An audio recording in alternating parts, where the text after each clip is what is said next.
नमस्कार, Asian public TV में आपका स्वागत है। मैं हूं doctor Shishir Upadhyay. Asian public TV business news में प्रधानमंत्री नरेंद्र मोदी ने एक बार फिर से शेयर बाजार पर अपना वक्तव्य दिया है। उन्होंने कहा है कि लोकसभा चुनाव नतीजे के बाद शेयर बाजार नई ऊंचाइयों पर पहुंचेगा। इसके साथ ही कहा है कि भाजपा को रिकॉर्ड सीटें भी मिलेगी। मीडिया को पीएम मोदी ने कहा कि मैं विश्वास के साथ कह सकता हूं कि 4 जून जैसे ही बीजेपी रिकॉर्ड संख्या में छुएगी, शेयर बाजार भी नया रिकॉर्ड ऊंचाइयों पर पहुंच जाएगा। अपनी सरकार द्वारा किए गए कार्यों पर विचार करते हुए उन्होंने कहा कि हमारी सरकार ने अधिकतम सुधार किए हैं और राजकोषीय विवेक के साथ अर्थव्यवस्था का प्रबंधन किया है। शेयर बाजार का हम पर जो भरोसा है वह पिछले दशक के उसके उल्लेखनीय प्रदर्शन से स्पष्ट है। पीएम ने कहा कि जहां उन्होंने कार्यभार संभाला तो सेंसेक्स 25,000 अंक के आसपास था और आज 75,000 अंक पर है, जो एक ऐतिहासिक वृद्धि को दर्शाता है। हाल ही में हम सभी पहली बार $5 ट्रिलियन मार्केट कैप तक पहुंचे हैं।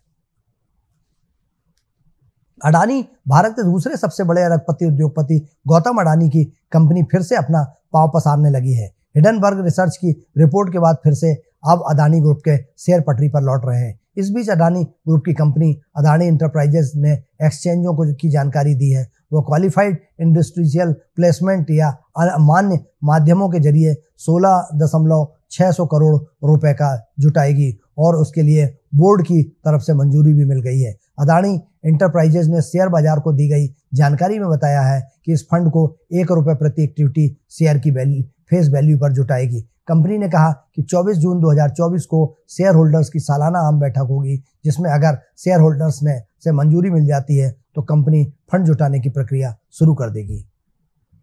एयर इंडिया ने अपने कर्मचारियों की सैलरी में सालाना इजाफा का ऐलान कर दिया है। इसके साथ ही एयर इंडिया ने पायलटों के लिए एनुअल टारगेट परफॉर्मेंस बोनस को भी पेश किया है। सूत्रों के मुताबिक एयर इंडिया ने सीनियर कमांडर फर्स्ट ऑफिसर्स की सैलरी में हर महीने ₹5,000 से ₹15,000 तक के इजाफे का ऐलान किया है। कर्मचारियों को सैलरी में इस इजाफे का फायदा 1 अप्रैल से मिलने वाला है। घाटे में चल रही एयर इंडिया के टाटा ग्रुप के अधिग्रहण के बाद 2 साल में ये पहला अप्रेजल है।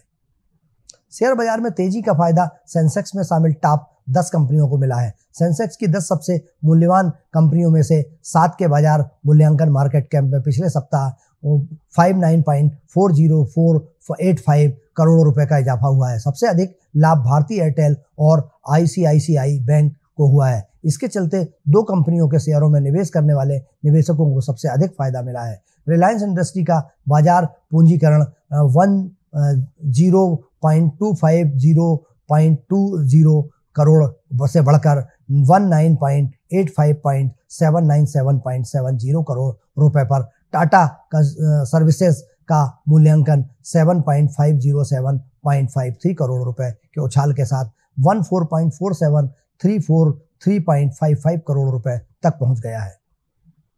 दुनिया की सबसे बड़ी कंपनियों में एक एप्पल ने अपनी कंपनी से करीब 600 कर्मचारियों की छटनी कर दी है।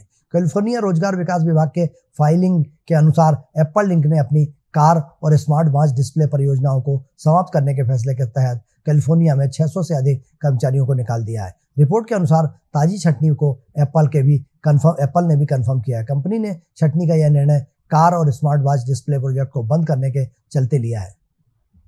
वाहन बनाने वाली अशोक लेलैंड का वित्त वर्ष 2023-24 की चौथी तिमाही में एकीकृत शुद्ध लाभ 16.73% से बढ़कर 933.69 करोड़ रहा है। कंपनी ने शेयर बाजार को दी सूचना में कहा है कि वित्त वर्ष 2022-23 की चौथी जनवरी-मार्च तिमाही में शुद्ध लाभ 799.87 करोड़ रुपए हुआ है। तिमाही में परिचालन आय 13.57 करोड़ रुपए रही है, जबकि 1 साल पहले इसी अवधि में यह 13.202.55 करोड़ रुपए थी। चौथी तिमाही में कुल व्यय घटकर 12.037.16 करोड़ रुपए रहा है। अशोक लेलैंड के निदेशक मंडल ने 25 मार्च 2024 को हुई बैठक में 31 मार्च 2024 को समाप्त वित्त वर्ष के लिए ₹1 अंकित मूल्य के प्रत्येक शेयर में 4.95 रुपए का अंतरिम लाभांश घोषित किया है। अशोक लेलैंड के प्रबंध निदेशक एवं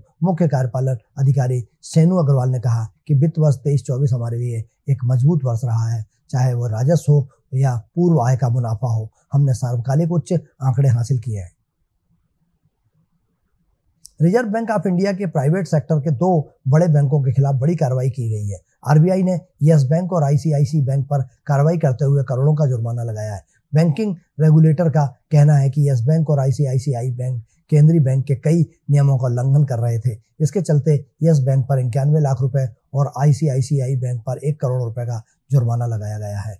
आरबीआई ने हाल ही में जानकारी दी थी कि दोनों बैंक कई दिशा निर्देशों का पालन नहीं कर रहे हैं। आरबीआई के मुताबिक यस बैंक पर कस्टमर सर्विस और इंटरनल एड ऑफिस अकाउंट से जुड़े दिशा निर्देशों के उल्लंघन का आरोप था। आरबीआई के सामने ऐसे कई केस आए जहां बैंक ने पर्याप्त बैलेंस न होने पर कई अकाउंट से चार्ज वसूला, साथ ही इंटरनल एंड ऑफिस अकाउंट से अवैध गतिविधियों की जा रही थी। आरबीआई ने अपने मूल्यांकन में पाया कि साल 2022 के दौरान यस बैंक की ओर से ऐसा कई बार किया गया। जेम स्मॉल कैप फंड एक नया फंड ऑफर शुरू कर रहा है। यह एक open ended equity mutual fund है जो लंबी अवधि में अपनी संपत्ति बढ़ाने के लिए ज़्यादातर छोटी कंपनियों में निवेश करता है। यह एक उच्च जोखिम वाला निवेश है, लेकिन यह सामान्य तौर पर छोटी कंपनियों के बाजार के लिए भी सही है। यूनिटी की शुरुआत कीमत 10 रुपये प्रति यूनिट है। न्यूनतम निवेश 5,000 है और इसके बाद 1,000 का अतिरिक्त निवेश किया जा सकता है। निवेश की कोई ऊपरी सीमा नहीं है, साथ ही खरीदने के लिए कोई शुल्क नहीं है। लेकिन अगर आप अपनी यूनिट खरीदते हैं 6 महीने के भीतर बेचते हैं तो आपको 1% एग्जिट लोड देना होगा। स्मॉल कैप के व्यापक बाजारों में प्रदर्शन किया है, जिसमें 10 वर्षों में निफ्टी 250 स्मॉल कैप टीआरआई में 10,000 के एकमुश्त निवेश की वृद्धि को व्यापक बाजार सूचकांक निफ्टी 500 टीआरआई के रिटर्न से तुलना करें। ध्यान दें कि स्मॉल कैप में व्यापक बाजार सूचकांक रिटर्न से काफी हद तक बेहतर प्रदर्शन किया है। एलआईसी ग्रुप सार्वजनिक क्षेत्र की बीमा कंपनी एलआईसी ने वित्त वर्ष 2023-24 में अडानी समूह की कंपनी में किए गए अपने निवेश मूल्य में 59% का लाभ दर्ज किया है। अमेरिकी शॉर्ट सेलर हिडनबर्ग की रिपोर्ट के समूह के शेयरों के प्रभावित होने के बाद उन्होंने जोरदार वापसी की है। शेयर बाजार के आंकड़ों के मुताबिक अडानी समूह की 7 कंपनियों में एलआईसी का कुल निवेश 31 मार्च 2023 को 38,471 करोड़ रुपए से बढ़कर 31 मार्च 2024 को 61,210 करोड़ रुपए हो गया है। इसमें 22,378 करोड़ रुपए की वृद्धि दर्ज की गई। पिछले साल हिडनबर्ग द्वारा लगाए गए गलत आरोपों के बाद बीमा कंपनी को भी अडानी समूह से निवेश करने के अपने फैसले पर सवालों का सामना करना पड़ा था। हालांकि अडानी ने रिपोर्ट को पूरी तरह गलत बताया था। बाद में अदालत ने भी हिडनबर्ग के आरोपों को गलत बताया था। राजनीतिक दबाव का सामना करते हुए एलआईसी ने रणनीतिक रूप से समूह की 2 प्रमुख कंपनियों अडानी पोर्ट्स एंड एसईजेड और अडानी इंटरप्राइजेज में अपना निवेश कम कर दिया था। इन 2 कंपनियों के शेयरों में क्रमशः 83% और 68.4% की तेजी हुई है। स्पोर्ट्स कंपनी नाजरा टेक्नोलॉजी का फोकस अब इस समय अपने गेमिंग बिजनेस को बढ़ाने का है। इसी के तहत कंपनी ने अपने mobile gaming subsidy next step multimedia private limited की बाकी बची 28.12% हिस्सेदारी को भी खरीदने का ऐलान किया है। इस डील के बाद नजारा टेक की नेक्स्ट मल्टीमीडिया में हिस्सेदारी बढ़ जाएगी, 100% हो जाएगी। जिसके अलावा कंपनी ने गेमिंग पर फोकस करने वाले एक ग्लोबल वेंचर फंड और एक कैजुअल गेमिंग स्टूडियो में निवेश करने का भी फैसला किया है।